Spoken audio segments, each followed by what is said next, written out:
Ya, salam semuanya. Ya, puji Tuhan. Saudara-saudara, kita akan kembali belajar lagi pada kesempatan ini. Ya. Nah, saudara, saya akan berbicara mengenai kehidupan setelah kematian. Ya. Kehidupan setelah kematian. Saudara, ini hal yang harus dipelajari. Ya, ini hal yang harus kita perhatikan. Saudara, orang mati itu, orang hidup itu setelah mati kemana? Saudara, banyak orang Kristen tidak tahu hal ini. Banyak orang berpikir bahwa orang mati itu nanti jadi roh gentayangan. Ya, dia bisa kemana-mana setelah mati itu, bisa kemana-mana. Makanya banyak orang takut. Lewat kuburan misalnya, udah takut. Kenapa? Itu tadi karena pikirannya bahwa orang mati itu rohnya melayang-layang. Kemana? Ya, saudara tidak jelas. Sehingga banyak orang akhirnya saudara takut. Ya, takut terhadap orang mati. Saudara, kita akan melihat di sini orang mati itu kemana. Ya, saya akan penekanan dalam pembicaraan saya ini kemana orang mati itu, saudara. Ya, orang mati ini kemana? Nah, ini baru kita perhatikan. Seharusnya ini menggairahkan bagi orang-orang percaya yang memahami ini. Ya, sehingga saudara, orang Kristen itu jadi tidak suam-suam kuku. Ya, saudara, orang Kristen itu menjadi orang yang serius. Kenapa? Itu karena saudara dia punya pengharapan, ada pengharapan, masih ada kehidupan di balik kematian. Ya, jadi ini perlu diperhatikan dengan serius. Nah, saudara, perhatikan kehidupan setelah kematian. Pertama, saudara, orang mati langsung masuk surga atau neraka. Ya. Nah, saudara, ini agak berbeda sedikit dengan pandangan umum Kristen. Pandangan umum Kristen ini, saudara, ini pandangan umum Kristen itu, saudara, orang mati itu langsung dibawa ke sebuah tempat sementara. Ya, jadi tidak langsung ke surga. Nah, ini pandangan umum. Pandangan gereja sidang jemaat Allah juga ya seperti itu. Jadi saudara mati, habis mati nggak langsung surga. Saudara ada sebuah tempat sementara dulu, intermedia safe. Ya, artinya tempat sementara, tempat tinggal sementara. Nanti pada hari kebangkitan baru masuk surga. Nah, itu pandangan umum mengenai seorang mati itu, ya, mengenai kematian. Nah, saudara, tapi saya mau saudara menyampaikan pada saat ini bahwa sebenarnya orang mati itu saudara bisa, saudara orang mati itu langsung ke surga atau ke neraka. Nah, ini saudara saya akan menyampaikan hal ini supaya benar-benar saudara tahu. Jadi tidak ada tempat penantian itu sebenarnya. Tidak ada tempat penantian orang mau ke surga dan nanti ke neraka. Ya. Nah, saudara, perhatikan yang pertama, surga itu dan neraka itu adalah sebuah tempat. Ya. Orang mati saudara langsung masuk surga atau neraka. Nah, saudara, perhatikan bahwa surga dan neraka bukanlah hanya kondisi, tetapi itu suatu lokasi, itu suatu tempat. Saudara, kita baca. Saudara, kita baca dalam Yohanes 14 ayat 2 sampai 3. Saudara, ya, ini ada ayatnya di atasnya sudah di apa? Jadi boleh langsung lihat ke depan. Nah, saudara, perhatikan, kita baca sama-sama. 1 2 3. Di rumah Bapakku banyak tempat tinggal. Jika tidak demikian, tentu aku menyatakannya kepadamu. Sebab aku pergi ke situ untuk menyediakan tempat bagimu. Dan apabila aku telah pergi ke situ dan telah menyediakan tempat bagimu, aku akan datang kembali kepadamu.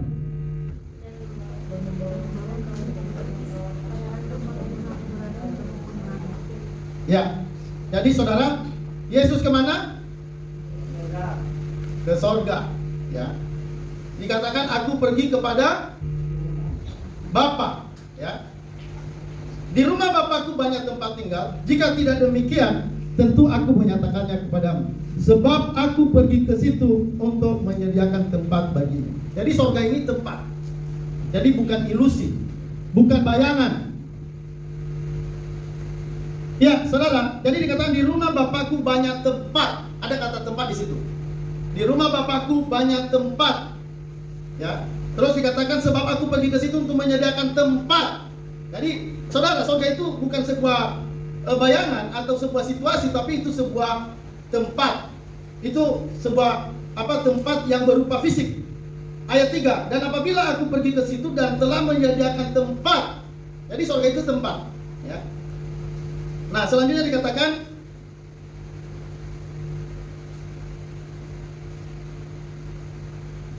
aku akan datang kembali dan membawa kamu ke tempatku. Perhatikan kata tempat. Jadi kan ada tempat. Ya. Terus dikatakan supaya di tempat di mana aku berada, kamu pun berada. Jadi saudara perhatikan, sorga itu adalah sebuah tempat. Ya, sorga adalah sebuah tempat dan Yesus ada di sana. Yesus ke sana itu setelah kebangkitan. Dia ada di sana, di sorga dengan tubuh kemuliaannya, dengan tubuh yang sudah tidak binasa lagi. Jadi Yesus itu sudah berada di sebuah tempat yaitu sorga. Ya, jadi dia ke sana itu ke sorga. Kenaikan Yesus ke sorga ini harus dipahami sebuah perubahan tempat. Jadi ada perubahan tempat, ada pindah tempat dari bumi. Ya, saudara, terus dia naik ke sorga. Ya. Dalam hakikat manusianya, Kristus meninggalkan bumi dan pergi ke surga, baik tubuh dan jiwanya. Setelah kenaikannya, maka menurut hakikat manusianya, ia tidak lagi di bumi, tetapi hanya di sorga. Ya. Jadi sorga adalah sebuah tempat dan bukan semata-mata merupakan kondisi atau hanya semacam situasi atau semacam bayangan.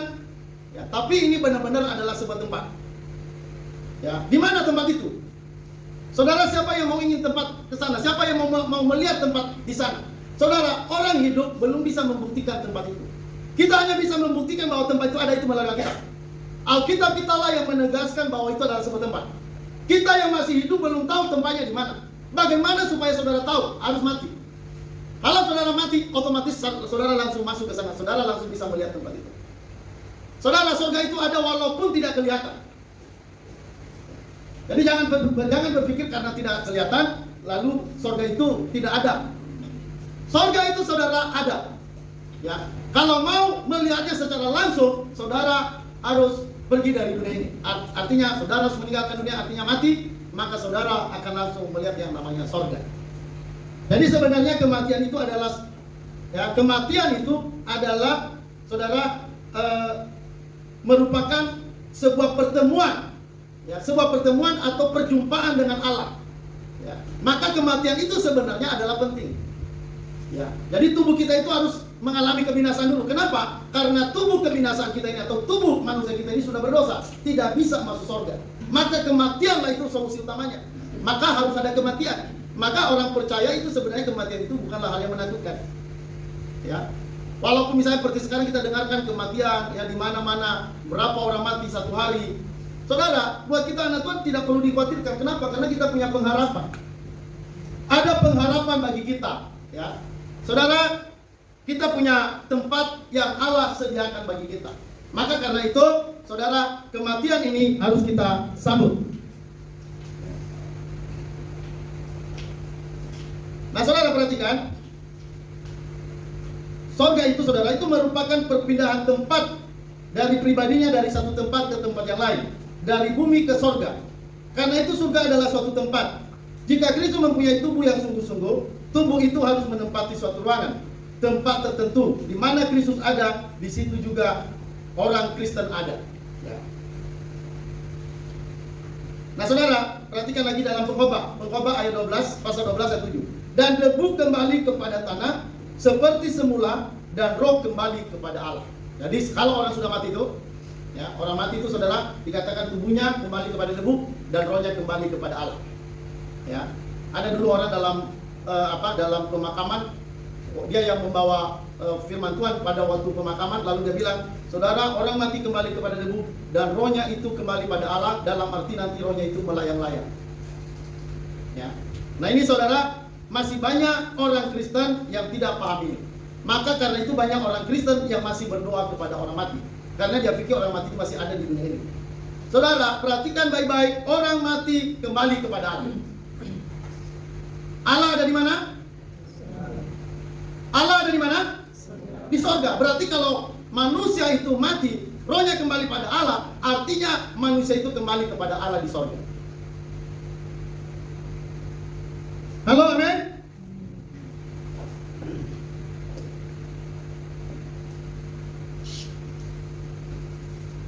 Ya, jadi saudara perhatikan, ya, jadi orang yang meninggal, orang yang mati dalam Tuhan, itu langsung saudara masuk surga.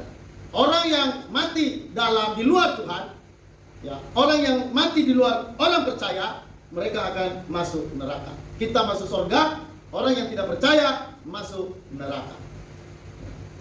Saudara, kalau udah bicara neraka, tentu itu agak menyeramkan, ya. Saudara, neraka ini sangat menyeramkan, ya. Nah, maka karena itu saudara, kita sebagai anak-anak Tuhan, kita harus sungguh-sungguh percaya, ya. Nah, saudara, perhatikan, ada dasar-dasar pandangan, ya. Kenapa orang mati itu saya katakan langsung masuk surga dan orang yang tidak percaya langsung masuk neraka. Saudara, ada dasar-dasar yang harus kita pegang, yaitu Alkitab. Nah, kita pertama melihat saudara, pertama dasarnya saudara Paulus, ya, percaya bahwa begitu ia mati, ia langsung masuk surga. Saudara, kita baca dalam 2 Korintus 5 ayat 1. Ayo baca sama-sama. 2 Korintus pasal 5 ayat 1.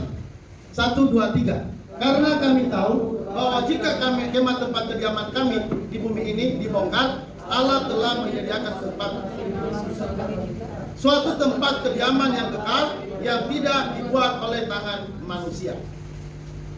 Saudara, di sini kata, ya, saudara, ini sebuah peristiwa yang langsung, ya, dikatakan karena kami tahu bahwa jika kemah tempat kediaman kami, kediaman kita di bumi ini dibongkar, Allah telah menyediakan suatu tempat kediaman di sorga bagi kita. Jadi saudara, ini sebuah peristiwa yang langsung. Saudara, kediaman kita di bumi ini dibongkar. Artinya kita masing-masing keluar dari tubuh. Tubuh ini kan kemah, tempat roh. Ketika itu dibongkar, manusia roh kita, jiwa kita keluar. Nah, saudara, dikatakan ketika tempat kediaman kami di bumi ini dibongkar, Allah telah menyediakan suatu tempat kediaman di sorga. Suatu tempat kediaman yang kekal yang tidak dibuat oleh tangan manusia. Dan ini peristiwa yang langsung. Kemah dibongkar, Tuhan sudah menyediakan suatu tempat. Jadi ini sebenarnya bukan peristiwa yang semacam ada potongan, ada antara. Saudara, ini sebuah peristiwa yang langsung, ya.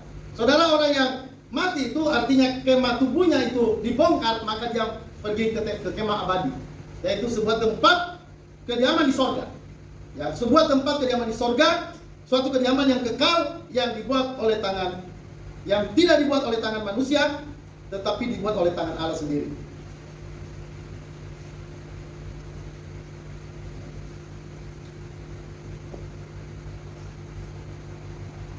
Ya, jadi saudara perhatikan baik-baik bahwa orang yang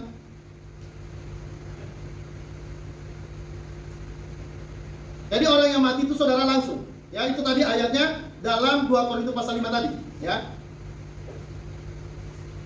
Terus perhatikan kata 2 Korintus 5 ayat 8b tadi, ya, ayat 8. Saudara, dikatakan terlebih suka kami beralih dari tubuh ini untuk menetap pada Tuhan. Jadi ini sebuah peralihan. Jadi ketika manusia mati itu ada peralihan tempat. Jadi sebenarnya orang mati itu nggak lenyap.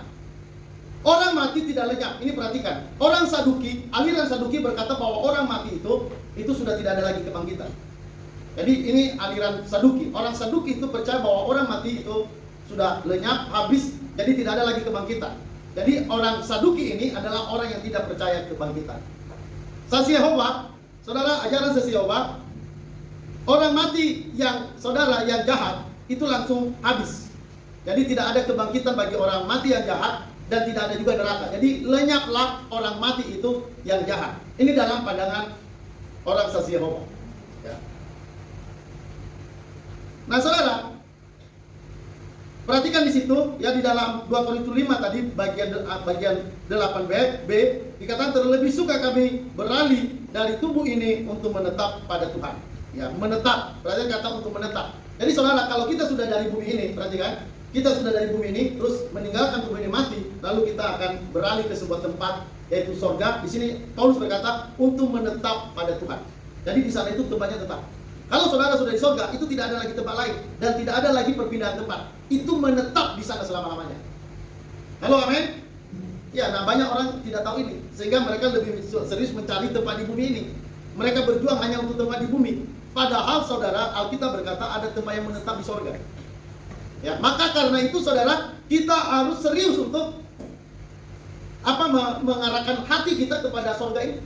Sama seperti Musa, dia mengarahkan pandangannya kepada upah. Kenapa sampai dia harus meninggalkan Mesir? Kenapa sampai dia harus rela menderita sengsara bersama umat Allah? Karena saudara, dia mengarahkan pandangannya kepada upah. Jadi bagi kita, sorga itu selain anugerah, di sorga itu juga ada upah. Ingat saudara, orang percaya masuk surga itu gratis. Masuk surga itu anugerah. Tapi di surga itu ada upah. Maka karena itu saudara kita harus bekerja. Kita harus melayani. Supaya apa saudara? Supaya di surga nanti kita dapat upah. Ya, jadi saudara, kita bukan hanya sekedar masuk surga. Memang masuk surga itu adalah anugerah semata. Tetapi untuk masuk, untuk mendapatkan kedudukan di surga, saudara harus bekerja melayani Tuhan. Maka saudara, kalau kita masih hidup, itu artinya kesempatan bagi kita untuk melayani. Halo, amin? Jadi di surga itu, pertama masuk surga itu anugerah semata. Tetapi untuk mendapatkan kedudukan surgawi di surga, itu harus bekerja keras. Maka firman Tuhan berkata, kalau kita memberikan air putih saja kepada orang, itu diperhitungkan sebagai upah. Jadi saudara, orang yang melayani Tuhan, itu tidak akan pernah kehilangan upah. Apapun yang dibuat oleh anak-anak Tuhan yang melayani, apa yang dia lakukan itu akan diperhitungkan sebagai upah, bukan sebagai syarat masuk surga. Nah, ini yang tumpang tindih dalam kekristenan. Jadi seakan-akan masuk surga itu harus ditambah dengan perbuatan, anugerah tanpa perbuatan. Saudara bedakan. Masuk surga itu hanya karena anugerah, itu tidak bisa ditambah oleh perbuatan baik. Tetapi bagi anak Tuhan yang sudah mendapat anugerah, dia harus melakukan yang baik. Melakukan yang baik dalam kehidupan anak Tuhan, itu artinya akan mendapatkan upah. Jadi pekerjaan kita di dalam Tuhan akan diperhitungkan sebagai upah. Maka karena itu kalau melayani jangan ada yang main-main. Halo, amin? Jangan melayani asalan. Ada orang melayaninya malas-malasan. Nggak ada sukacita dalam melayani. Harus dipaksa melayani. Itu sebenarnya kan nggak bagus.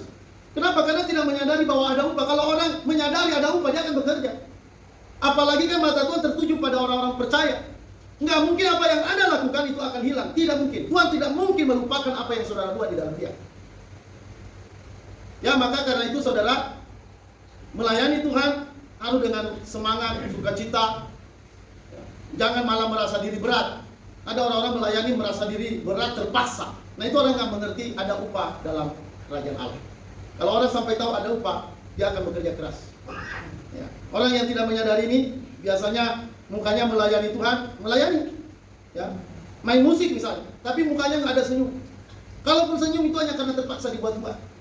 Nah, kenapa? Karena dia tidak merasa ada upah. Kalau orang tahu itu ada upah, malah dia cari, di mana pelayanan? Ya. Ada nggak pelayanan?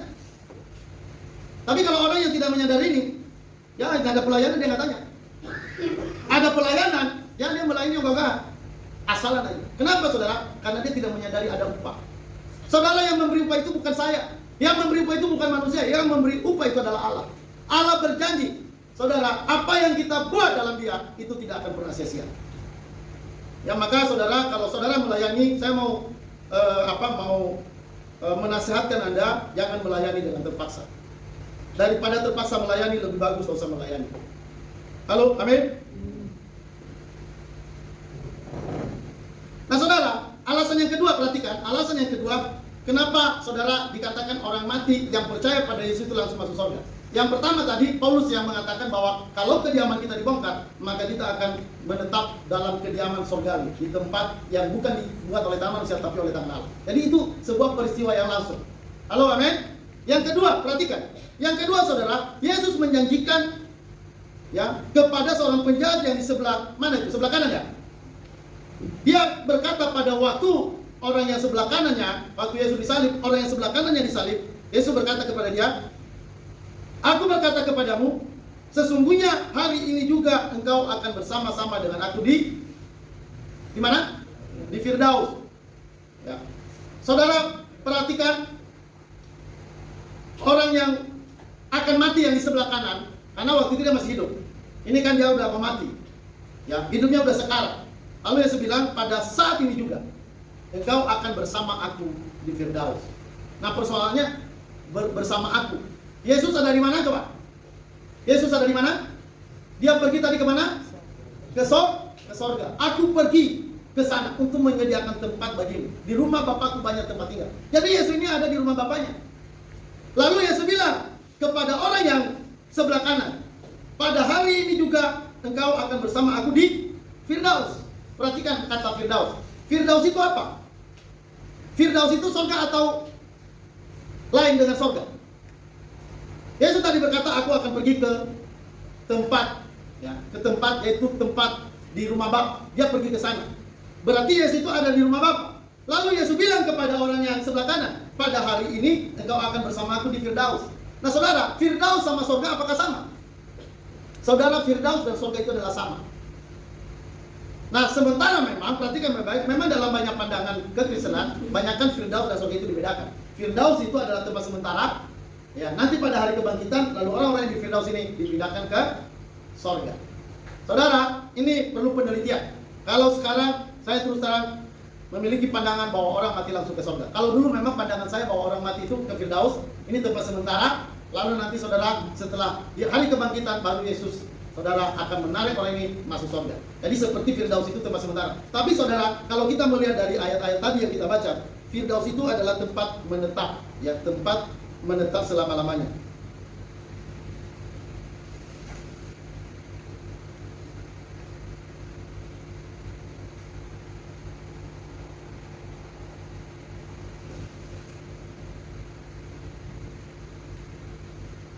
Nah perhatikan, dikatakan karena itu, saudara, ya saya ulang baca ya, Lukas 23:43. Kata Yesus kepadanya, aku berkata kepadamu, sesungguhnya hari ini juga engkau akan ada bersama-sama dengan aku di dalam Firdaus. Jadi saudara, Yesus bilang akan bersama dengan penjahat ini di Firdaus. Jadi saudara, Yesus tadi di ayat lain berkata, di Yohanes berkata dia ke rumah Bapa, sementara di dalam kitab Lukas ini berkata dia berada bersama dengan orang penjahat ini di Firdaus. Jadi saudara, kalau dia ke rumah Bapa, ya, di dalam Yohanes kata dia di rumah Bapa, di dalam Lukas dia berkata di Firdaus, berarti saudara, Firdaus ini bukanlah beda dengan surga. Ya, jadi saudara, ini perlu diperhatikan. Ya. Bagaimana orang setelah mati? Kemana? Apakah ke tempat sementara atau langsung ke surga? Nah ini perlu diperhatikan baik-baik ya.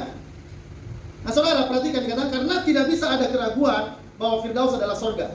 Karena itu pada waktu Kristus menjanjikan penjahat yang sekarang itu bahwa hari ini ia akan berada di Firdaus. Ya. Itu artinya saudara bahwa orang penjahat ini berada di surga. Nah saudara, memang bapak-bapak gereja membuat kesalahan, ya, membuat kesalahan dalam hal ini. Mereka membedakan surga sama Firdaus. Ya. Dan seperti saya bilang tadi bahwa saya juga sebenarnya pernah punya pemikiran yang seperti itu. Saya berpikir bahwa saudara, surga itu berbeda dengan Firdaus. Tapi kalau nanti kita teliti saudara Alkitab bahwa Firdaus itu adalah surga. Coba kita lihat sebentar dalam 2 Korintus 12 ayat 3 sampai 4.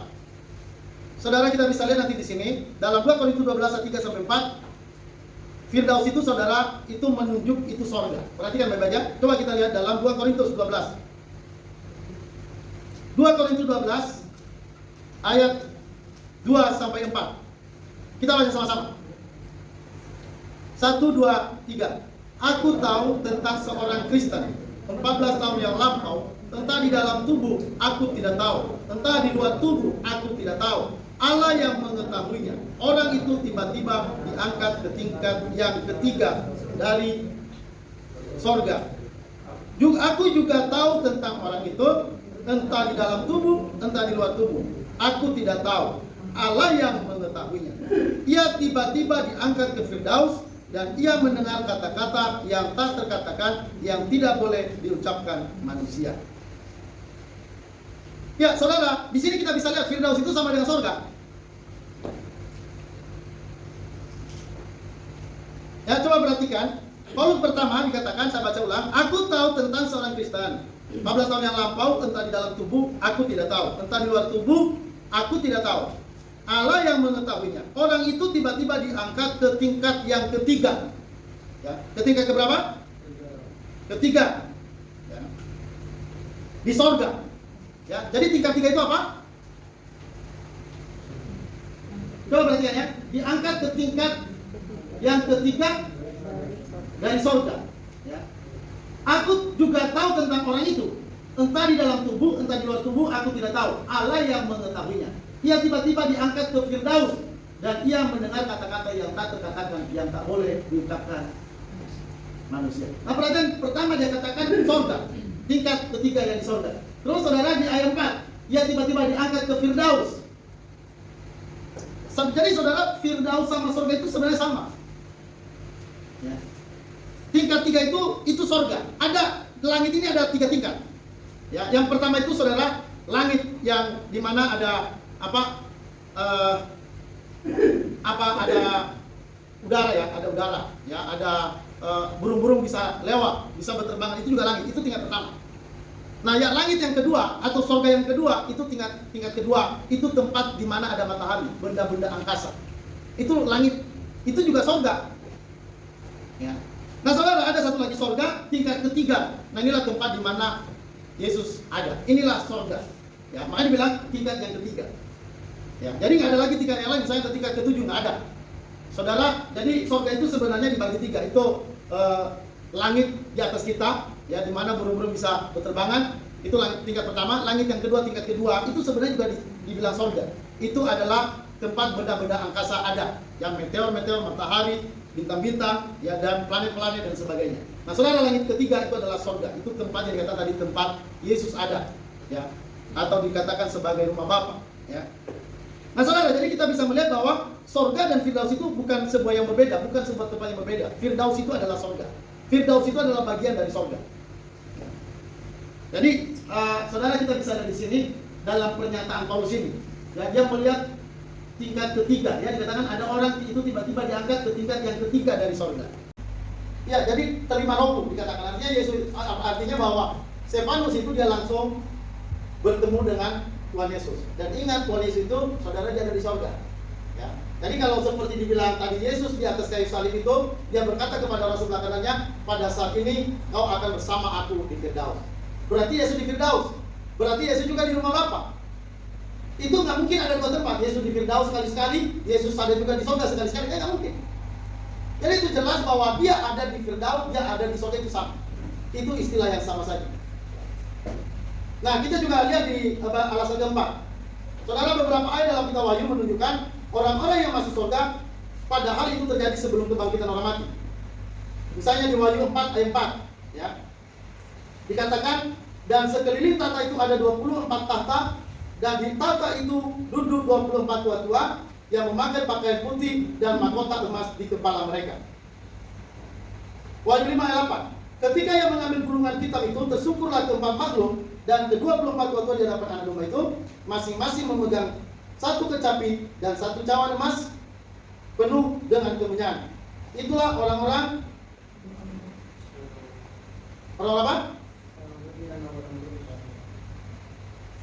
Itulah orang-orang kudus.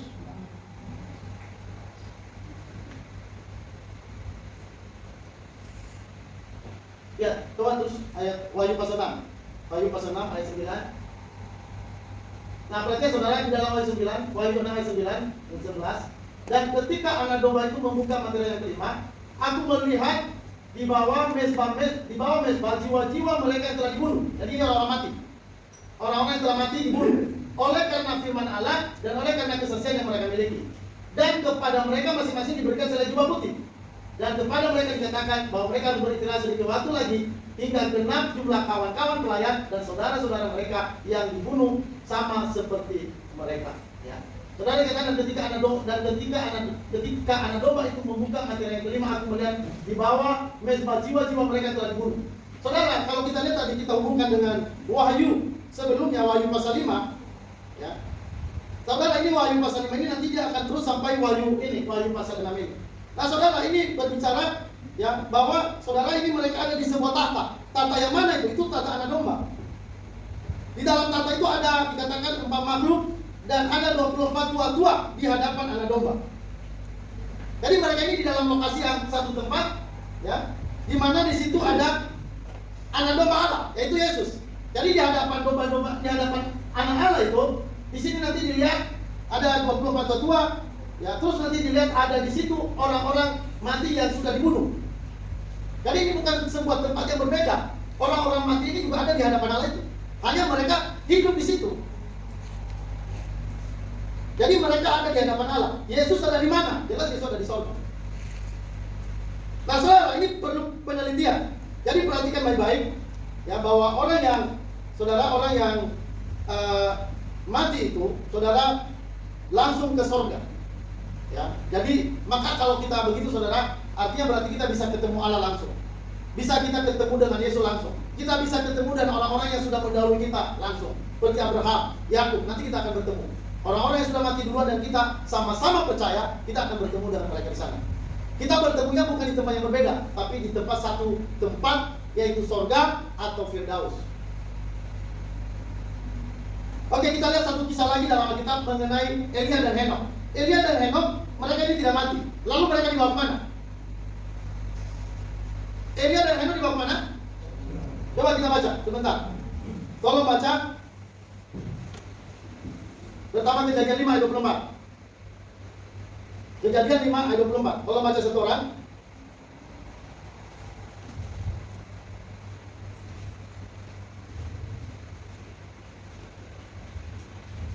Ayo, tolong dibaca satu orang.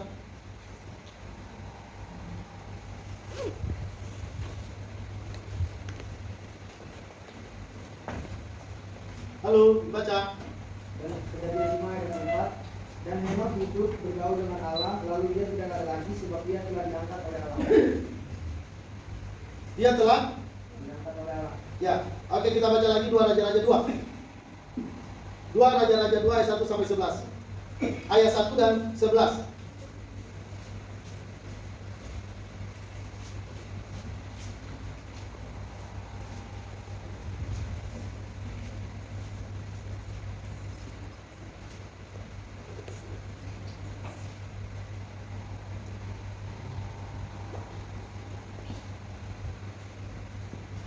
Raja-Raja ayat 1 dan 11. Waktu menjelang saatnya Tuhan hendak menaikkan Elia ke sorga dalam angin badai, Elia dan Elisa sedang berjalan dari dunia. Ayat 11. Sedang mereka berjalan terus sambil berkata-kata, tiba-tiba datanglah kereta berapi dengan kuda berapi membesarkan keduanya. Lalu naiklah Elia ke sorga dalam angin badai. Naik kemana?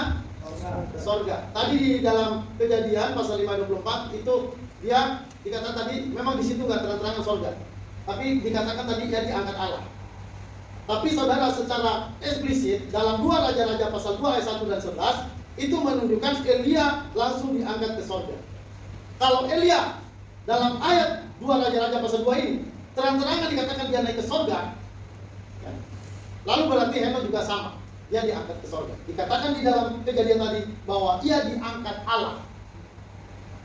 Hanya tidak ada kata sorganya di situ. Yang kita temukan kata sorganya ada di kitab 2 Raja-Raja pasal 2, yaitu di mana Elia diangkat. Dan itu ada 2 kata, ada 2 kali dikatakan bahwa dia diangkat ke sorga oleh Allah. Elia diangkat ke sorga oleh Allah. Jadi itu bukan sekali saja dikatakan, itu 2 kali dalam konteks teks itu. Jadi saudara perhatikan bahwa orang yang mati di dalam perjanjian lama, orang yang diangkat Tuhan hidup di dalam perjanjian lama, yaitu Henokh dan Elia, itu langsung diangkat ke sorga. Halo, amin.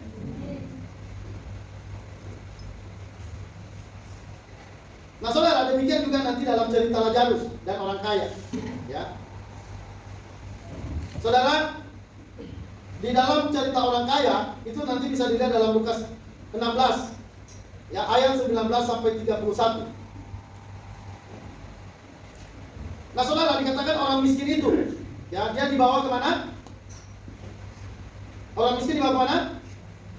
Dia dibawa ke pangkuan Abraham. Tapi saudara, terjemahan yang sebenarnya bukan pangkuan, itu di dada Abraham, ya.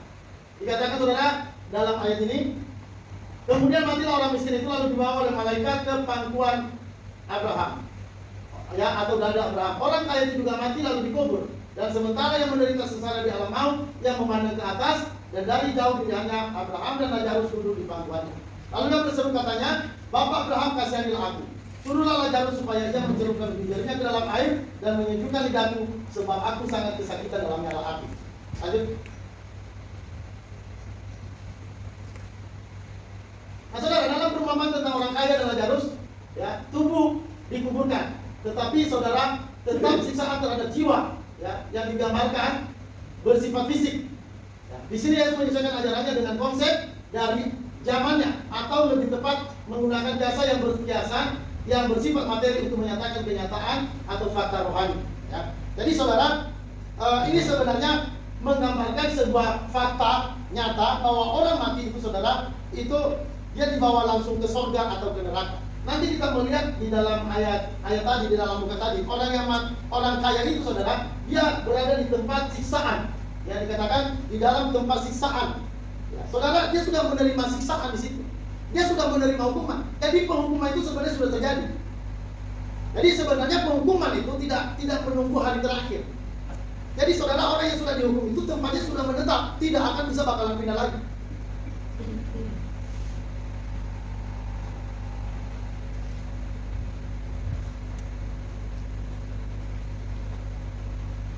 Nah saudara, dalam Yudas, sebentar kita lihat dalam Yudas pasal 1 ayat 7.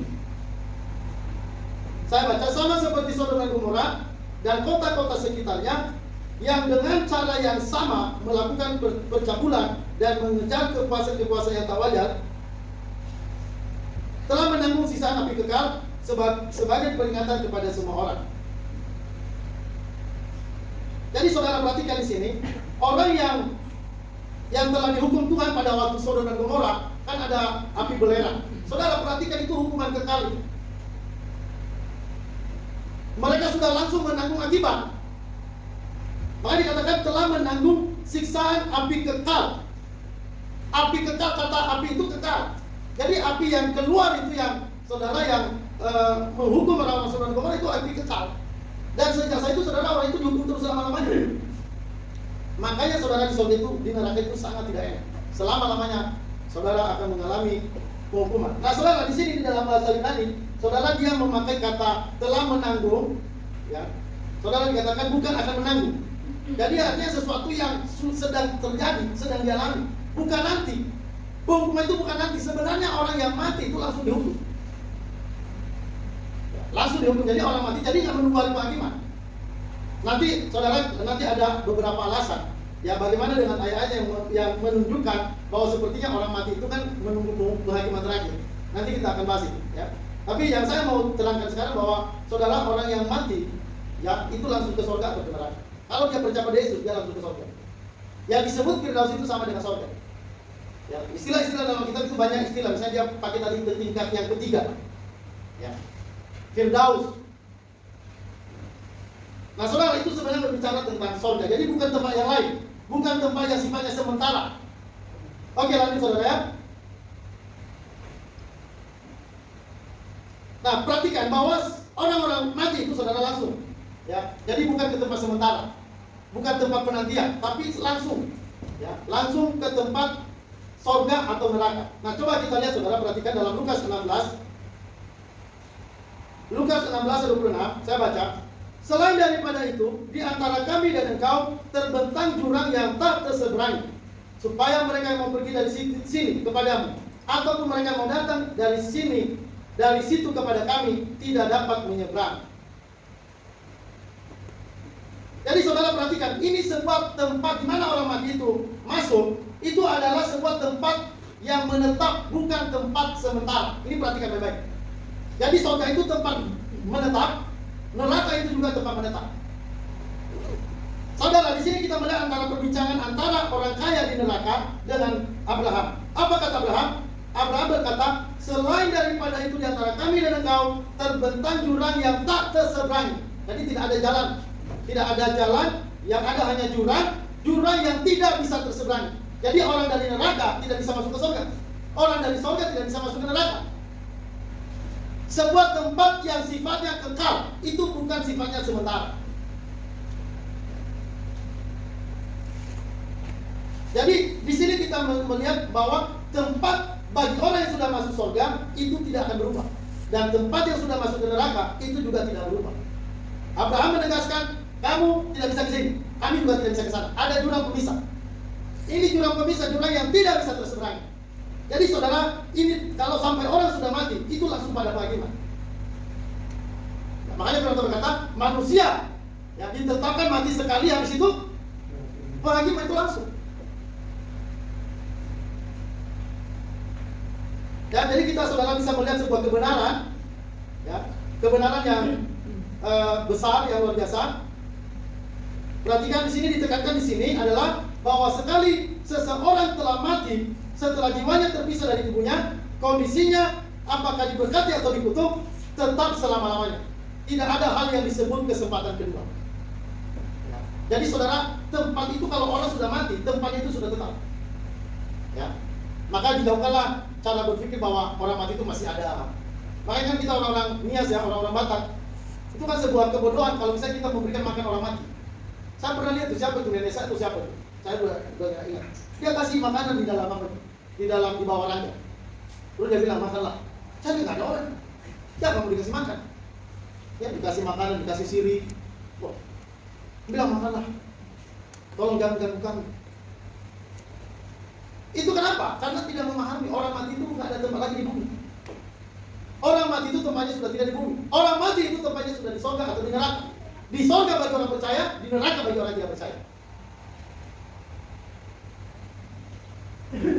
Jadi perhatikan, tidak ada lagi kalau orang sudah mati, tempatnya sudah ditetapkan, tidak ada lagi perpindahan tempat. Tidak ada lagi bisa menyeberang kemana. Nggak bisa lagi nanti dipindahkan ke lokasi mana. Tidak ada saudara. Jadi orang mati itu langsung dihukum. Mungkin kalau saudara berkata, lalu bagaimana dengan yang disebut penghakiman terakhir? Kan orangnya berpikirnya penghakiman terakhir, berarti nanti penghukumannya di penghakiman terakhir. Saudara ingat bahwa penghakiman itu penghakiman secara individu. Setiap orang mati itu langsung dihukum. Nah nanti kita bahas apa itu penghakiman terakhir. Ya makanya selama kita masih ada di dunia, pastikan apakah Anda percaya atau tidak pada Tuhan. Kalau sudah mati saudara, ingat baik-baik, tidak ada lagi kesempatan kedua. Tidak ada artinya penyesalan. Tidak ada kesempatan kedua buat saudara. Kemarin si Bowo yang pulang ke apa? Kemana? Maisuji. Saudara, bapaknya nelfon saya, si Bowo mau pulang lagi pak. Oh saya bilang jangan pak. Si Bowo itu udah gak mau berubah. Akhirnya saya pikir-pikir lah, gitu kan. Memang hati saya ini gampang luluh. Saya bilang, saya telepon lagi, oke pak, kasih kesempatan kedua kepada Bowo. Nah, saya bilang, kalau nanti dia nggak berubah pak, saya pulangkan. Oke kata bapaknya. Ya, Bowo masih ada kesempatan. Amin. Tapi kalau sudah mati, tidak ada kesempatan lagi. Ini artinya kalau saudara dan saya masih hidup, itu berarti masih ada kesempatan begitu. Tapi kalau saudara sudah tidak ada lagi, ingat baik-baik, tidak ada kesempatan kedua. Kalau saudara sudah berada di sana, Anda tidak akan pernah pindah-pindah dari sana. Nggak boleh ada yang istilah transmigrasi atau urbanisasi. Pindah dari desa ke kota atau kota ke desa, nggak ada itu. Pindah dari surga ke neraka atau neraka ke surga, nggak ada. Kalau saudara perhatikan, kalau orang sudah mati, tempatnya sudah menetap dan tidak ada perpindahan tempat, artinya tidak ada kesempatan yang kedua. Kalau masih hidup, berarti masih ada kesempatan. Masih hidup? Ya, kalau masih amin, berarti masih ada kesempatan. Kita nggak tahu kesempatan kita berapa lama. Apa kata Musa? Hari-hari kami, ya, dikatakan hari-hari kami buru-buru, ya, dan cepat. Saudara ingat, waktu kita yang ada ini jangan berpikir lama. Waktu kita ini buru-buru. Apalagi sekarang, tik-tik kita dengar, ya saudara kita di sana meninggal. Saudara kita di sana kena virus corona. Saudara cepat, ini hari-hari cepat. Saudara malaikat-malaikat mau datang dan mereka akan mencabut nyawa banyak orang. Maka saudara, ya buat kita di tempat ini, jangan bermain-main. Karena kita tidak tahu siapa yang malam ini akan dipanggil Tuhan. Kita nggak tahu siapa yang 10 menit yang akan datang akan dipanggil Tuhan, kita nggak tahu. Saudara mungkin hari ini saya sehat, ya besok batuk langsung innalillahi. Kita nggak tahu. Maka sebelum waktu itu tiba, lebih bagus bagi kita untuk bertobat, percaya pada Yesus dengan sungguh-sungguh. Ya saudara, beberapa kali saya pergi ke daerah-daerah Lampung Timur, saya lihat ada mobil guling. Saya berpikir pasti ada orang mati. Ya, beberapa kali saya lewat, ada orang mati di jalan itu saudara, kepalanya udah pecah begitu, dan saudara udah tutup mata. Saya lewat begitu saja. Saya agak risih, melihat darah, jadi saya nggak berhenti. Saya bilang, ayo cepat saja. Jadi saya bawa mobil itu, saya nggak mau lihat orang saya gini aja. Iya, saya nggak mau lihat, karena namanya melihat orang mati. Ya. Benar saudara, jadi saya bawa mobil itu, saya nggak lihat, saya gini aja. Agak cepat. Dalam saya masih ada kesempatan. Makanya kalau ada kesempatan itu, ya saya bisa bersaksi atau apa. Ini seperti kayak gini kan saya lagi khotbah. Pagi saya menyampaikan firman. Lalu nanti pergi kemana, orang yang bersama saya di mobil, ya kami akan bicara-bicara. Saya bilang tentang surga, tentang tentang keselamatan, bicara tentang walaupun mereka Islam. Saya bilang, Pak, ini dalam Kristen. Saya bilang, dalam Kristen ada pandangan Kristen yang fundamental, saya bilang. Terus saya bilang, kalau orang fundamental, Pak, orang fundamental Kristen fundamental, mereka itu percaya, Pak, kalau mati selamat. Nah, saya bilang begini. Terus kan dia dengar, terus dia tiba-tiba dia bilang, Pak Budiman masuk Kristen fundamental dulu? Bukan. Ya, saya agak pulang menjawab, iya Pak, saya di situ. Dia pikir ini orang Kristen fundamental ini orang Kristen jabulan. Dia pikir begitu, makanya dia tanya, jadi Pak Budiman masuk di mana? Karena kan cara saya masuk menyampaikan berita ini kan saya harus masuk dari supaya dia bisa enak nerimanya. Jadi saya bilang dalam Kristen ada beberapa pandangan bahwa macam-macam pandangan. Ada orang Kristen yang bilang kalau mau masuk surga itu ya harus berbuat baik. Saya bilang. Tapi kalau orang fundamental, Kristen fundamental, saya bilang ini, kalau orang fundamental, Kristen fundamental, Pak, mereka ini yakin mati masuk surga. Wah, dia pikir, oh, ekstrem benar ya? Iya Pak. Dia nggak tahu bahwa itu yang sebenarnya itu orang yang percaya fundamental begitu. Ya. Nah, saudara, itu kesempatan ada, layani. Sampaikan berita ini. Kita nggak tahu kapan kita dipanggil Tuhan. Karena kalau sudah dipanggil, ingat baik-baik, tidak ada lagi kesempatan. Tidak ada lagi perpindahan tempat. Tidak ada orang mati bisa masuk dunia ini lagi. Tidak ada. Makanya kan kita lihat ya perbincangan orang kaya sama Abraham kan. Apa kata orang kaya itu? Tolonglah si Lazarus ini suruh pulang ke bumi. Supaya ada 5 saudaraku. Dan nanti kalau mereka melihat Lazarus ini kan bangkit dari yang termati. Lalu dia datang kepada saudaraku. Maka saudaraku itu nanti pasti bertobat. Apa kata Abraham? Dia bilang mereka punya kesaksian Musa dan para nabi. Biarlah mereka mendengarkan itu. Kalau mereka tidak mendengarkan itu, mereka pasti juga tidak akan bakalan bisa bertobat. Jadi saudara, nggak ada orang di surga, orang mati bisa turun ke bumi ini, nggak ada. Nggak ada orang yang dari neraka udah bisa balik ke bumi. Pak, saya mau pulang kampung dulu lah, saudara, hidup kampung halaman. Di mana kampung halamannya? Sibolga. Nggak bisa pulang kalau udah di neraka, walaupun kampungmu di Sibolga, udah nggak bisa lagi pulang ke Sibolga. Nggak ada tiket. Nggak ada jalan yang bisa nyebrang ke sana. Abraham bilang ada jurang pemisah yang takkan bisa terseberangi. Saudara, ini bukan hanya semacam, kalau kita di Indonesia kan tempat penjara yang mengerikan itu kan di Nusa Kambangan. Kalau orang udah dibuang di Nusa Kambangan tidak akan bisa balik. Mau balik kemana? Nggak bisa.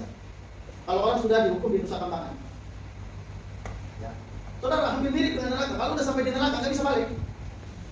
Mau merengek-rengek seperti orang lain, tolonglah. Ya, minta air lagi kan. Kalau udah habis minta air, minta apa lagi nanti sama dia? Hah? Ya. Nah, saudara, tidak ada kesempatan. Ingat baik-baik, ya. Kalau kita masih ada di bumi, itu artinya adalah kesempatan buat kita untuk melayani. Kesempatan bagi saudara untuk mengambil komitmen bertobat. Kalau saudara belum terima Yesus, terima Yesus segera. Jangan tunggu besok karena kita tidak tahu. Ya. Kita nggak tahu kapan kematian kita datang. Nah, saudara, jadi perhatikan kalau orang sudah di surga dan sudah di neraka, itu artinya sudah tidak pindah lagi dari sana. Tidak ada tempat lain, tidak ada tempat transmigrasi, ya, tidak ada. Di surga itu nggak ada transmigrasi atau urbanisasi, tidak ada. Kalau sudah di sana, itu tempat menetap. Dan saudara tidak akan pernah bisa datang ke bumi lagi. Dan saudara juga tidak bisa main-main ke neraka kalau ada di surga. Dan saudara tidak akan bisa masuk surga kalau Anda ada di neraka. Maka saudara, ini penting bagi kita untuk kita pahami ini. Berarti kalau masih kita dikasih kesempatan, berarti itu adalah anugerah untuk kita melakukan yang berkenan pada Tuhan.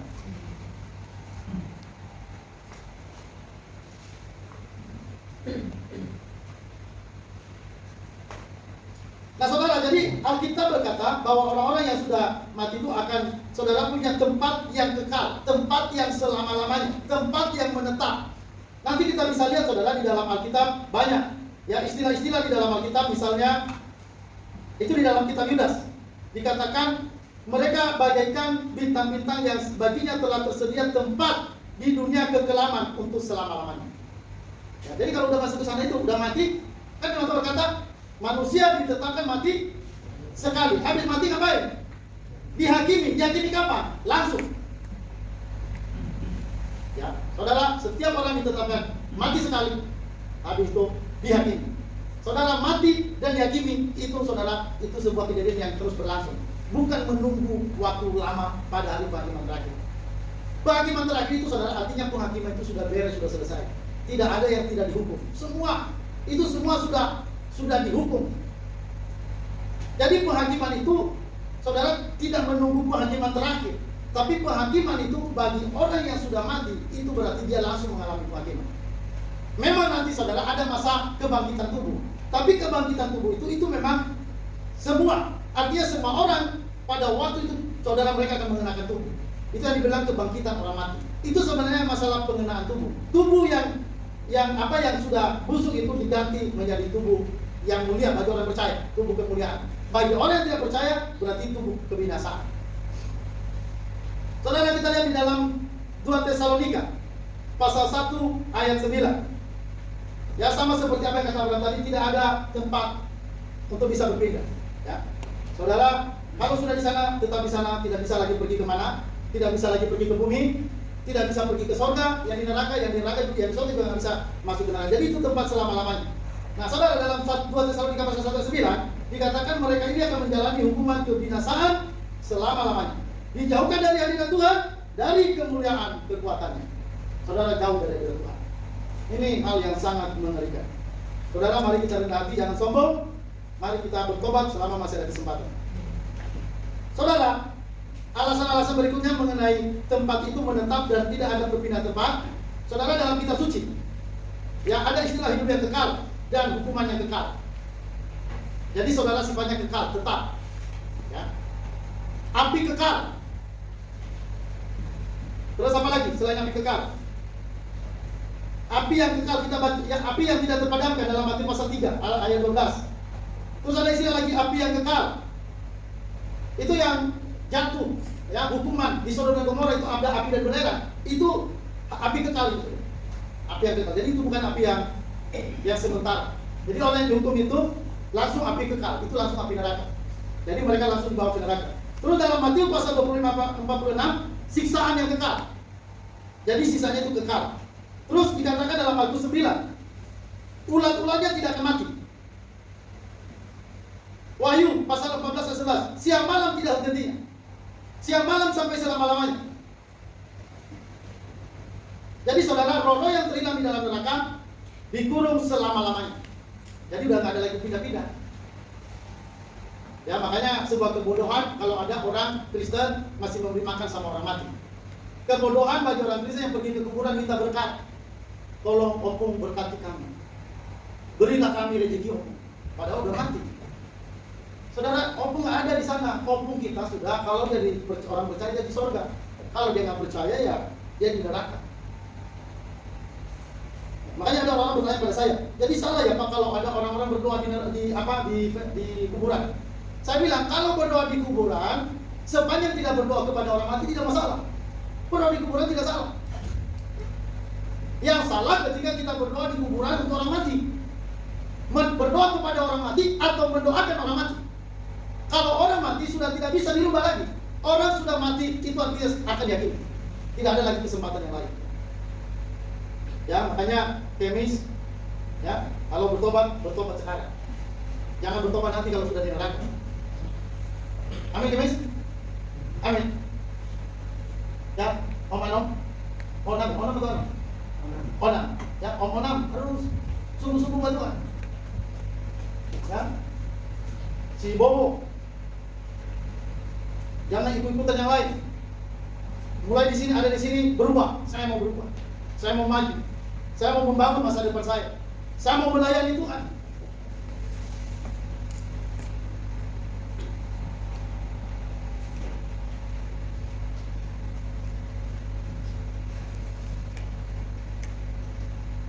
Jadi saudara perhatikan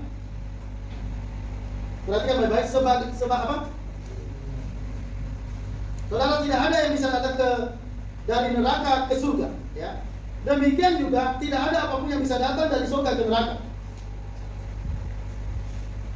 Lazarus tidak diizinkan untuk mencelupkan ujung jarinya ke dalam air untuk memberikan tetesan penyejuk kepada lidah yang disiksa oleh api. Tidak setetes air surgawi pun bisa menyeberangi jurang itu. Maka lihatlah orang berdosa, surga adalah istirahat yang sempurna, tetapi tidak ada istirahat di neraka. Itu merupakan pekerjaan berat dalam api. Tetapi tidak ada kesenangan, tidak ada damai, tidak ada tidur, tidak ada ketenangan. yang ada adalah angin topan selama-lamanya. Badai yang kekal, angin ribut yang tidak hentinya. Surga adalah tempat persekutuan yang manis dengan Allah. Tidak ada persekutuan dengan Allah dalam neraka. Di sana ada doa-doa, tetapi mereka tidak dijawab. Ada air mata, tetapi tidak diterima. Ada jeritan untuk belas kasihan, tetapi semuanya merupakan sesuatu yang menjijikan bagi Tuhan. Ya, jadi saudara, lihat, di surga itu memang ada doa, tapi doanya tidak dijawab. Di sana ada penyesalan, tapi sudah tidak ada gunanya. Menyesal kemudian tidak ada gunanya. Di sana menjerit-jerit sepanjang hari, sepanjang malam, tiada hentinya. Saudara, adalah sebuah kebodohan kalau kita memilih neraka. Marilah kita memilih surga dalam hidup kita. Karena di surga itu adalah tempat istirahat. Istirahat di situ artinya tempat di mana kita penuh damai. Istirahat di sana artinya kita penuh ketenangan, penuh sukacita. Tidak ada air mata, tidak ada duka cita, tidak ada maut di sana. Maka seharusnya setiap kita ambil keputusan untuk ke sana. Bagaimana caranya? Yaitu kita harus percaya pada Yesus saja. Ya, untuk saudara masuk surga itu hanya cukup percaya pada Yesus. Untuk mendapat tempat kekal di surga harus saudara bekerja keras melayani Tuhan. Baru saudara bisa terima. Oke, saudara lanjut. Ada keberatan mengenai pandangan ini. Jadi saudara, orang mati masuk surga langsung atau masuk neraka langsung. Nah, saudara, ada beberapa keberatan. Ada sanggahan-sanggahan. Misalnya, saudara, misalnya kita menemukan dalam 2 Petrus 2 ayat 9. Ini sanggahan yang pertama. Saudara dikatakan, maka nyata bahwa Tuhan tahu menyelamatkan orang-orang yang saleh dari pencobaan dan tahu menyimpan orang-orang jahat. Dan tahu menyimpan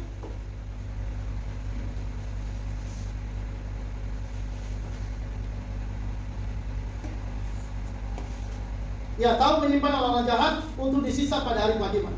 Nah, ayat ini saudara, ini seakan-akan bahwa berarti ada disimpan dulu. Seakan-akan begitu. Ayat ini kan dikatakan nyata bahwa Tuhan tahu menyelamatkan orang saleh dari pencobaan dan tahu menyimpan orang-orang jahat untuk disiksa pada hari penghakiman. Nah, ayat ini yang sebagai ayat yang menyanggah bahwa orang-orang mati itu masih harus disimpan dan langsung ke surga. Kenapa? Karena kita menemukan ayat seperti ini. Ini contoh salah satu ayat yang keberatan terhadap pandangan yang bahwa orang mati itu langsung masuk surga atau masuk neraka. Kenapa saudara? Karena ayat ini memunculkan kata menyimpan orang jahat untuk disisa pada hari penghakiman. Nah, saudara perhatikan, apakah ini maksudnya orang mati disimpan?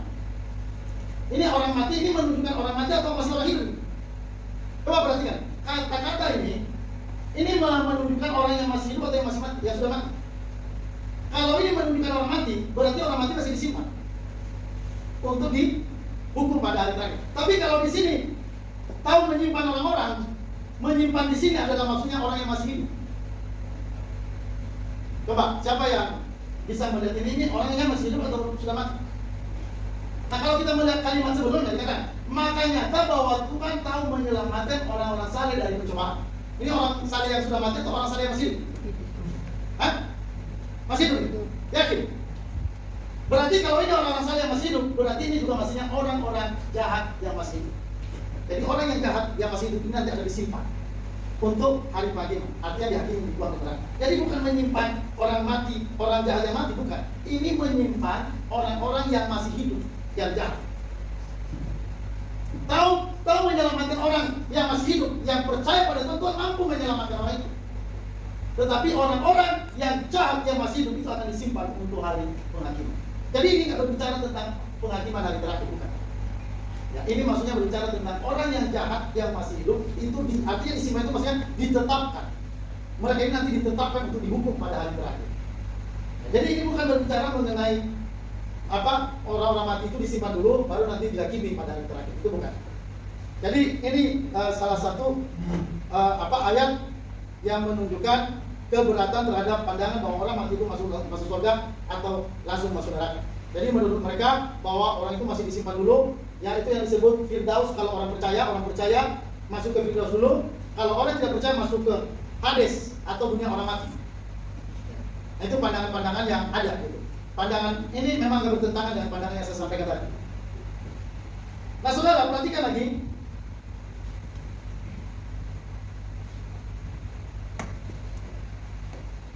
Nah, jadi saudara katakan Tuhan menyimpan orang-orang jahat itu bukan pada saat mereka mati atau setelah mereka mati, tetapi pada saat mereka hidup. Jadi tadi ayat itu berbicara tentang menyimpan orang jahat itu maksudnya orang yang masih hidup.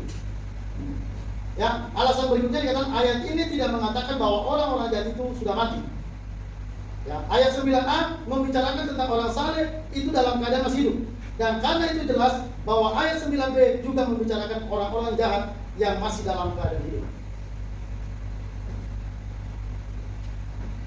Oke saudara, lanjut. Perhatikan lagi. Yang kedua saudara, masuk neraka, kan dia udah langsung mengalami hukuman. Jadi nggak perlu menunggu nanti hari penghakiman. Hari penghakiman terakhir itu pengumuman secara umum bahwa penghakiman itu setelah terjadi. Dan itu juga sudah selesai. Ya. Jadi saudara kasih artinya bahwa orang-orang yang mati itu sebenarnya langsung mengalami hukuman, langsung mengalami penderitaan. Ya tadi orang kaya yang menderita, dikatakan dia sangat menderita dalam api siksaan ini. Saudara, dia sangat menderita. Ya apa bedanya itu kalau bukan neraka? Kalau memang masih ada hari, saya masih menunggu hari penghakiman, ya kenapa dia harus dihukum dulu? Kalau memang ada tempat sementara, ya seharusnya tempat sementara itu ya tempat di mana mereka tidak harus merasakan rasa sakit dalam api siksaan itu. Kan seharusnya begitu. Kalau memang masih ada tempat sementara, tapi kan itu langsung dihukum. Jadi saudara, ini perlu diperhatikan, ya. Sebagian orang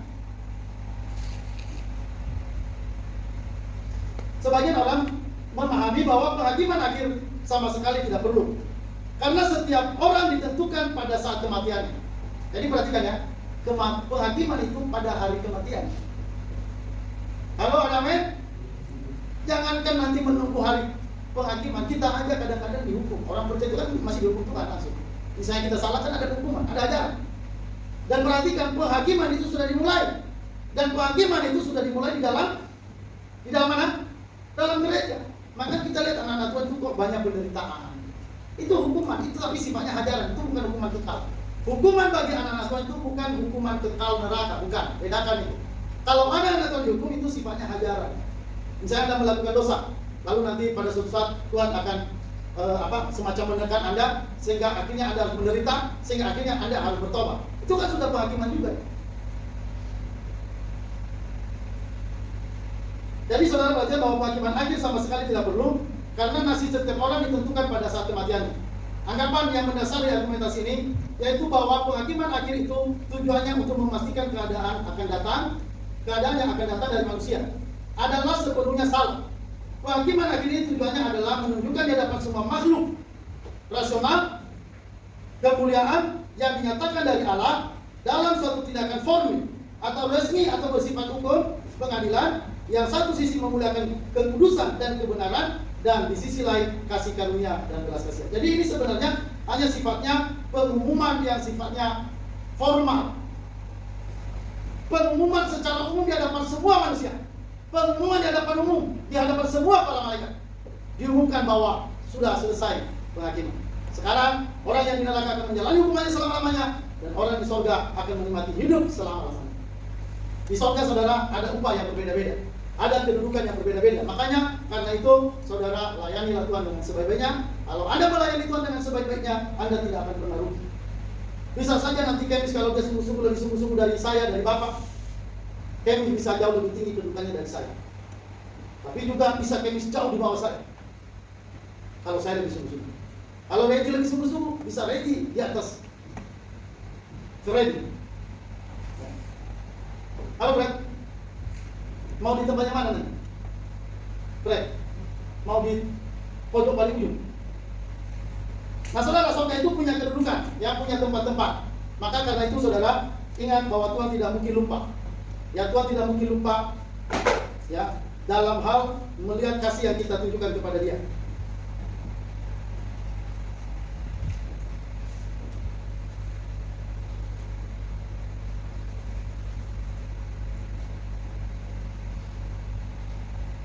Nah, saudara, selanjutnya, selain itu harus dicamkan bahwa penghakiman pada hari terakhir berbeda dengan penghakiman pada hari kematian dari setiap individu.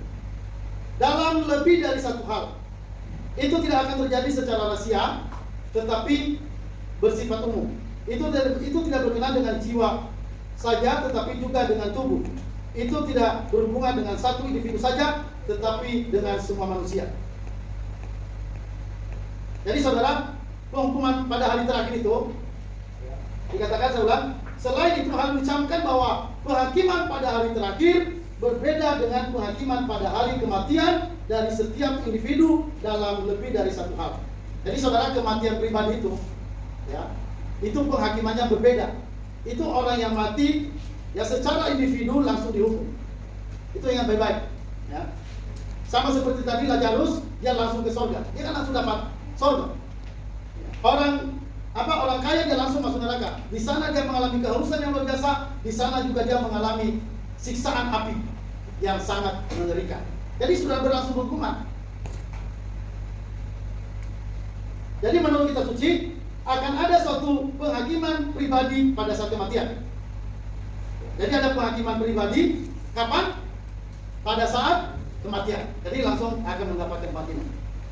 Dan suatu penghakiman umum pada hari terakhir. Penghakiman umum tadi pada hari terakhir itu sifatnya pengumuman secara formil bahwa penghakiman itu sudah berlangsung seadil-adilnya di hadapan manusia dan di hadapan para malaikat. Jadi itu sebenarnya bukan pembagian bukan nanti yang pindah lagi ke sana, yang ini pindah ke surga atau pindah ke neraka, tidak ada lagi itu. Itu hanya pengumuman yang sifatnya formal, ya, yang mengumumkan keadilan Allah bahwa orang-orang yang percaya selamat dan orang-orang yang tidak percaya akan dihukum selama-lamanya. Jadi itu hanya sifatnya pengumuman, penghakiman terakhir itu. Ya. Penghakiman yang sesungguhnya itu dimulai sejak kita mati. Ingat firman Tuhan berkata, sekali orang ditetapkan mati sekali, lalu selanjutnya dia akan dihakimi. Jadi saudara, ini perlu diperhatikan ya. Sekali lagi saya ulang bahwa akan ada suatu penghakiman pribadi pada saat kematian dan suatu penghakiman terakhir pada suatu penghakiman umum pada hari terakhir. Ya, dalam pengkhotbah, perhatikan dalam pengkhotbah 12 ayat 7. Dan debu kembali kepada tanah seperti semula dan roh kembali kepada Allah yang, jadi langsung kembali, jadi nggak ada sebab penitipan, langsung. Jadi nggak ada titip-titip segala macam, mau titip dulu di tempat ini, nggak ada penitipan. Beda kalau misalnya kita ke mall, mau titip tas, ada tempat penitipan. Tapi kalau nanti saudara mati ke surga tidak dititip dulu, mati masuk surga tidak dititip dulu di tempat yang lain, tidak. Itu langsung. Ya. Makanya ini ayatnya. Ya, dalam pengkhotbah dikatakan bahwa debu kembali kepada tanah seperti semula dan roh kembali kepada Allah yang mengaruniakannya. Makanya kalau misalnya ada orang mati, saudara kita yang mau mati, orang yang kita cintai mati, meninggal, jangan terlalu sedih. Karena sebenarnya kalau dia orang percaya, dia sangat nikmat di sana. Dia lebih nikmat dari kita. Dia lebih dulu menikmati pertemuan dengan Allah dibanding kita. Kita masih di bumi, dia sudah tenang di sana. Dia sudah bertemu dengan Tuhan di sana. Makanya ngapain kita sampai kadang-kadang nangis sampai nggak karuan. Ada sampai orang kadang-kadang nangis sampai nggak karuan, sampai pingsan. Kadang-kadang sampai berhari-hari. Ada orang yang sampai anaknya misalnya mati ya. Lalu saudara itu sampai stres gila. Ada seorang ibu itu dia hanya ada di sebuah gunung, hanya menantikan kedatangan anak pulang. Padahal anaknya sudah mati. Sampai stres di atas gunung. Nah, kenapa sampai harus stres? Dia harus hidup di atas gunung menanti seorang anak. Padahal anaknya sudah pergi. Saudara, karena dia tidak punya pengharapan yang seperti kita. Kalau saudara dan saya sudah punya pengharapan, maka kita nggak perlu lagi harus sampai saudara kita sedih berlarut-larut. Ya. Kalau sudah meninggal saudara, kalau mereka percaya itu artinya mereka sudah bahagia dari kita. Mereka lebih berbahagia dari kita. Mereka sudah lebih tenang dari kita. Di sana mereka sudah istirahat.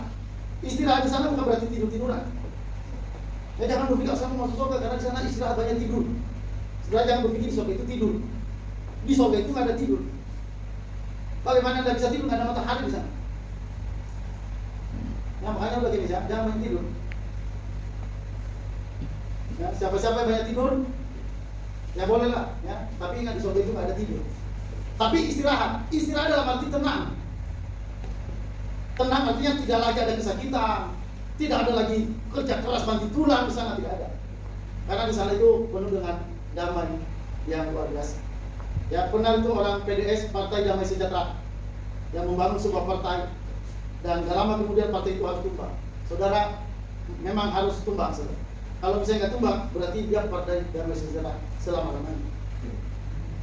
Tapi memang kalau sampai misalnya partai itu berdiri terus berhenti sekejap, itu memang wajar. Karena tidak ada partai yang kekal di dunia. Nanti kekekalan itu di sorga. Jadi mau kekekalan itu kenikmatan yang luar biasa, mau damai sejahtera yang luar biasa, itu di sorga. Nah saudara, dikatakan dalam Ibrani 9 ayat 27, dan sama seperti manusia ditetapkan untuk mati hanya satu kali saja, dan sesudah itu dihakimi. Ini langsung, mati langsung dihakimi. Jadi kan kita pikir dulu kan nunggu dulu, nanti pada hari terakhir baru. Tapi dulu saya berpikir, kalau misalnya nunggu, kenapa kok orang kaya ini kok langsung mengalami api kekal? Kenapa kok dia langsung mengalami rasa sakit, siksaan api yang menyala-nyala? Terpikir begitu, tapi karena memang ajaran yang kita terima selama ini, ajaran yang mengajarkan bahwa orang mati itu disimpan dulu, nanti baru hari pagi baru diambil. Nah itu yang kita terima selama ini. Tapi ternyata kalau kita selidiki Alkitab, tidak seperti itu. Ya, jadi saudara, orang mati itu langsung masuk surga atau masuk neraka. Ya.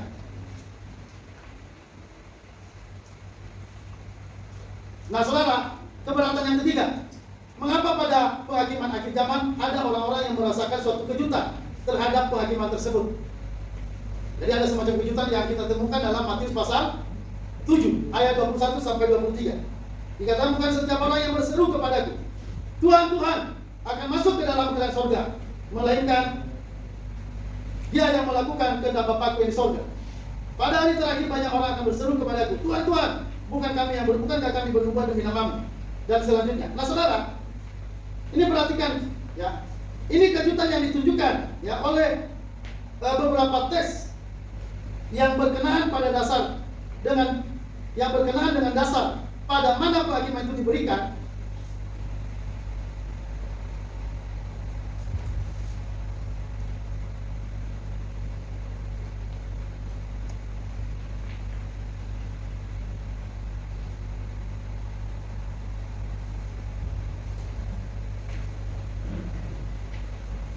Jadi saudara di sini perhatikan, penghakiman yang terakhir di sini dalam Matius pasal 7.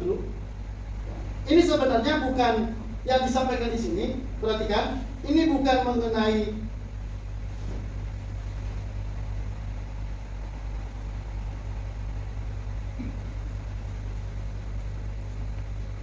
ya. Jadi saudara, yang di sini yang penekanan, perhatikan, yang penekanan dalam Matius pasal 7 ini ayat 21 sampai 23. Di sini saudara, yang ditekankan itu yaitu berkenaan dengan dasar pada mana penghakiman itu diberikan. Jadi ini bukan dengan penghakiman, ya, bukan dengan penghakiman itu sendiri. Jadi di sini penghakiman di sini bukan fokus pada penghakiman terakhirnya, tapi ini fokus pada kenapa orang ini harus diyakini. Ya, apa yang mendasari mereka ini ditolak? Ini yang ditekankan di sini. Ya, perhatikan ya. Jadi kata penghakiman terakhir di sini pada hari terakhir. Ya, ini sebenarnya bukan penekanannya pada kapan penghakiman itu, bukan. Tapi ini berbicara mengenai kenapa penghakiman itu jatuh kepada orang ini. Orang ini diyakini kenapa? Kenapa ada penghakiman? Jadi bukan hari kapan penghakiman, bukan itu yang ayat ini tidak menunjukkan itu. Tapi kenapa orang-orang ini diyakini? Karena mereka ini bukan orang-orang yang benar-benar rasul. Mereka ini adalah rasul-rasul palsu. Jadi di sini penekanan pada kenapa mereka diyakini. Halo, amin. Jadi bukan pada penghakiman terakhirnya, bukan. Ini kan hanya sebuah kesimpulan pada hari terakhir, kan? Itu kesimpulan. Tapi sebenarnya yang ditunjukkan di sini bukan kesimpulan, tapi kenapa orang ini ditolak. Kenapa orang ini ditolak? Karena mereka adalah pembuat kejahatan, teman-teman. Mereka ini semua pembuat kejahatan. Jadi yang ditunjukkan di sini adalah nabi-nabi palsu, rasul-rasul palsu. Mereka memang mengajar tentang Yesus, tetapi mereka sebenarnya adalah pembuat kejahatan. Jadi bukan penekanan pada hari terakhirnya, bukan. Tapi ini berbicara tentang kenapa mereka harus diyakini. Oke saudara, jadi perhatikan baik-baik. Ini sebuah hal yang penting dipahami dan sebuah hal yang harus diajarkan. Ajarkanlah pada orang-orang supaya lebih sungguh-sungguh ikut Tuhan. Ya, jadi mati itu langsung. langsung masuk surga atau masuk neraka. Saudara, ini agak bertentangan dengan doktrin gereja-gereja pada umumnya. Tapi saya harus menyampaikan ini. Saudara, kenapa? Karena menurut saya harus sampaikan ini karena ini adalah sebuah berita yang sangat bagus. Ini adalah sebuah berita yang yang menggairahkan bagi orang percaya. Saya terus terang dengan hidup ini membuat saya bergairah. Saya bergairah karena saya tahu hidup saya itu berakhir dengan kesenangan. Hidup saya di dunia ini akan berakhir dengan pertemuan selama-lamanya bersama Tuhan. Itulah yang membuat kita hari ini punya harapan. Itulah yang membuat kita hari ini tidak takut terhadap masalah. Inilah yang membuat kita hari ini tidak takut terhadap kematian. Kematian apapun yang datang, kapanpun kematian itu datang, kita nggak perlu takut. Karena kita tahu pada saat kita mati kita akan langsung bertemu dengan Tuhan. Maka Paulus berkata, mati itu adalah untung bagi. Jadi kematian itu bagi orang percaya adalah kematian. Firman Tuhan berkata, berharga di mata Tuhan kematian orang-orang yang dikasihi. Jadi saudara, akan ada kematian itu adalah berharga. Kematian itu adalah menguntungkan. Makanya jangan takut mati. Amin, Opo?